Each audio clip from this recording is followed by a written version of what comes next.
Disc herniation explained, causes, symptoms, diagnosis and best treatment options। क्या आपने कभी महसूस किया है कि आपकी बैक या नेक में ऐसा दर्द हो गया है कि आप ठीक से बैठ नहीं पा रहे हैं, झुक नहीं पा रहे और रोजमर्रा का काम भी मुश्किल लगने लगा है?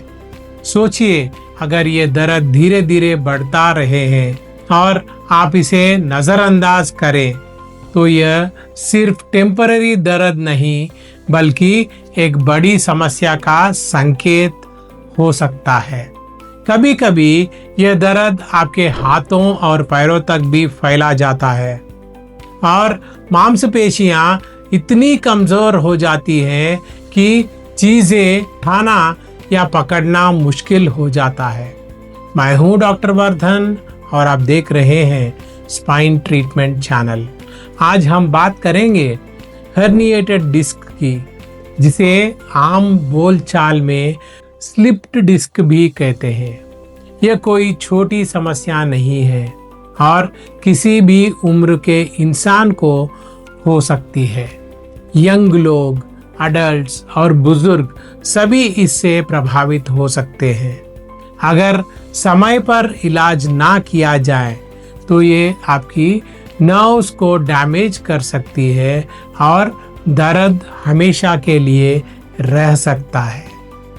आपको बताना जरूरी है कि हमारी स्पाइन छोटी छोटी हड्डियों से बनी होती है, जिन्हें वर्टिब्रे कहते हैं। इन हड्डियों के बीच नरम डिस्क होती है जो झटके अब्जॉर्ब करती है और हमारी मूवमेंट्स को स्मूथ बनाती है।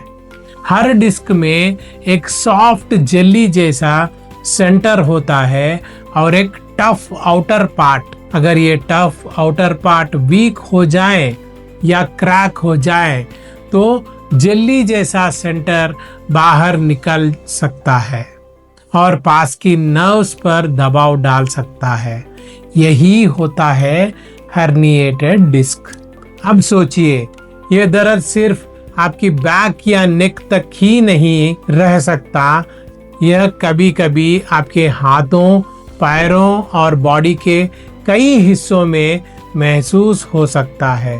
कभी कभी ऐसा होता है कि हाथ पैर सून महसूस होने लगते हैं, मांसपेशियों में कमजोरी आती है और चीजें उठाना या पकड़ना मुश्किल हो जाता है। कुछ गंभीर केसेस में ब्लैडर या बोवेल कंट्रोल भी प्रभावित हो सकता है। आप सोच रहे होंगे कि यह सिर्फ बुजुर्गों में होता है, लेकिन ऐसा नहीं है।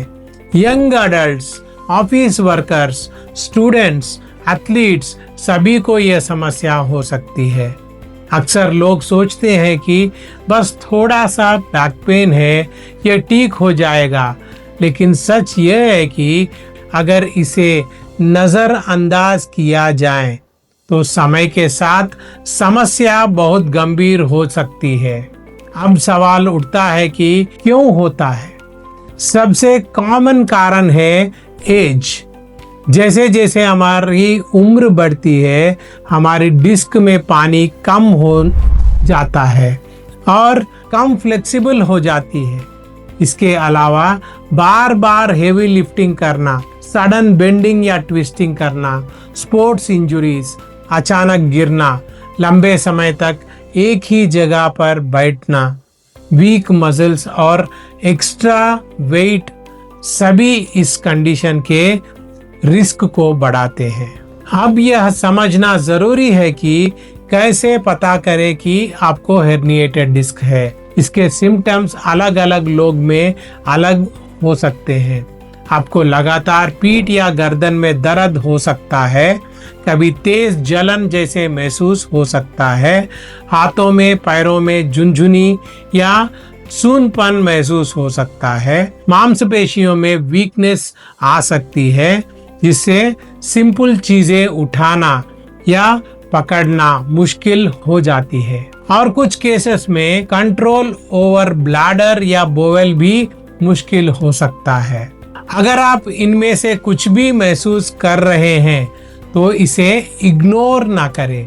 जल्दी डायग्नोसिस बहुत जरूरी है। डॉक्टर सबसे पहले आपकी मसल्स, ताकत और हड्डियों की जांच करेंगे। वो देखेंगे कि आपके आर्म्स और लेग्स सही से काम कर रहे हैं या नहीं, आपका बैलेंस ठीक है या नहीं, और आप कितनी देर कंफर्टेबल बैठे या खड़े रह सकते हैं। इसके बाद एक्यूरेट डायग्नोसिस के लिए अक्सर सीटी स्कैन, एमआरआई या एक्सरे की जाती है। कभी कभी नर्व टेस्ट भी ली जाते हैं ताकि यह पता चल सके कि नर्व्स पर कितना दबाव है। जल्दी जांच कराने से कॉम्प्लिकेशंस कम होती है और रिकवरी जल्दी होती है। अच्छी खबर यह है कि ज्यादातर लोग बिना सर्जरी ठीक हो सकते हैं। कंडीशन माइल्ड है तो इसे आमतौर पर घर पर और नॉन सर्जिकल ट्रीटमेंट से मैनेज किया जा सकता है। थोड़े समय का रेस्ट बहुत जरूरी है। पूरी तरह इनएक्टिव ना रहे।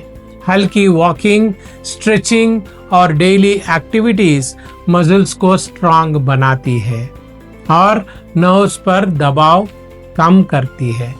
डॉक्टर्स कभी कभी दर्द और इन्फ्लेमेशन कम करने के लिए मेडिसिन्स भी देते हैं। फिजियोथेरेपी इस प्रोसेस में बहुत मदद करती है। इसमें स्पेशल स्ट्रेचिंग्स और स्ट्रेंथनिंग एक्सरसाइजेस होती हैं जो मसल्स को मजबूत करते हैं और स्पाइन को सपोर्ट देते हैं। कभी कभी हॉट या कोल्ड पैक्स का इस्तेमाल मसल्स के टेंशन और पेन को कम करने के लिए किया जाता है। कुछ केसेस में अगर जरूरत हो तो डॉक्टर्स एपिड्यूरल स्टेरॉयडल इंजेक्शंस के जरिए नर्व्स की इन्फ्लेमेशन कम करने के लिए देते हैं, मगर वो सब ठीक चीज नहीं है। लॉन्ग टर्म में बुरी प्रभाव लेके आ सकती है। लेकिन अगर पेन लॉन्ग लास्टिंग हो या नर्व्स पर सीवियर प्रेशर हो तो सर्जरी की जरूरत पड़ सकती है। सर्जरी में छोटे इंसेशन से दबाव डालने वाले डिस्क का हिस्सा रिमूव किया जाता है। हड्डी का हिस्सा हटाकर स्पाइन पर प्रेशर कम किया जाता है। यह सीवियर डिस्क डैमेज में स्पाइन को स्टेबलाइज किया जाता है। Spinal surgery is the last option. इसके अलावा लाइफस्टाइल में बदलाव भी बहुत जरूरी है। सही पोस्चर में बैठना और खड़ा होना सीखें। हेवी लिफ्टिंग से बचें। हल्का एक्सरसाइज करें जैसे वॉकिंग, स्विमिंग या योगा। बैलेंस्ड डाइट ले जिसमें कैल्शियम और विटामिन डी पर्याप्त मात्रा में हो। अगर आप स्मोकिंग करते हैं तो इसे तुरंत छोड़ दें। ये सभी बदलाव आपकी स्पाइन को मजबूत और फ्लेक्सिबल बनाते हैं और फ्यूचर प्रॉब्लम से बचाते हैं। अगर आपकी बैक या नेक में पेन लगातार है, हाथ पैर में सूनपन या कमजोरी है, तो इसे इग्नोर मत करें। हमारी वर्धन आयुर्वेदा हॉस्पिटल की टीम हर पेशेंट के लिए पर्सनलाइज्ड केयर देती है। मेरु चिकित्सा और आयुर्वेदिक प्रोग्राम से आयुर्वेदिक ट्रीटमेंट्स के जरिए हम यह सुनिश्चित करते हैं कि मरीज जल्दी रिकवर करें और लॉन्ग टर्म रिलीफ पाएं। ध्यान रखें, स्पाइन ट्रीटमेंट चैनल को सब्सक्राइब करें और इस वीडियो को उन लोगों के साथ शेयर करें जिन्हें बैक या नेक पेन है। अपने सवाल कमेंट में लिखें, मैं डॉक्टर वर्धन आपके सवालों का जवाब दूंगा।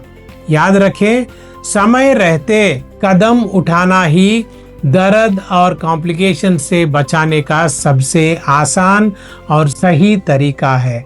आज ही अपॉइंटमेंट बुक करें और अपनी स्पाइन का ख्याल रखें। साथ ही स्क्रीन पर दिख रहे नंबर पर तुरंत कॉल करें। नमस्कार।